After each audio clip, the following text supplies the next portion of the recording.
चला तर आज मग बनवूया कुकरची पाणगी। मग आता कणिक मळली, मस्त कणकीला गोळे केले आहे आणि तेल लावलेलं आहे। तेल लावून छान ते गोल गोल गोल गोल करून आता मी एका डब्यामध्ये कुकरमध्ये ठेवलेलं आहे। आणि आता ते दोन्ही डबे ठेवून द्यायचे एकावर एक आणि कुकरचं झाकण लावायचं। कुकरचं झाकण लावल्यानंतर मस्त 3 शिट्ट्या होऊ द्यायच्या। त्याच्यानंतर ते मस्त कापून तळायला घ्यायचे।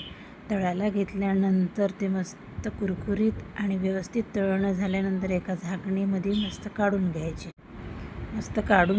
आणि मस्त वांग्याची भाजी, वरण, कढी आणि भात आणि बनवलेले पाणगे मस्त याचा पावसाळ्यामध्ये बेत घ्यायचा। इतका छान आणि मस्त जेवण होतं।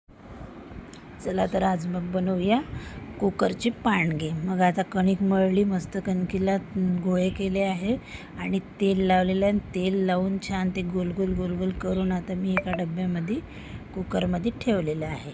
आणि आता ते दोन्ही डबे ठेवून द्यायचे एकावर एक आणि कुकरचं झाकण लावायचं। कुकरचं झाकण लावल्यानंतर मस्त 3 शिट्ट्या होऊ द्यायच्या। त्याच्यानंतर ते मस्त कापून तळायला घ्यायचे। तळायला घेतल्यानंतर ते मस्त कुरकुरीत आणि व्यवस्थित तळणं झाल्यानंतर एका झाकणीमध्ये मस्त काढून घ्यायचे।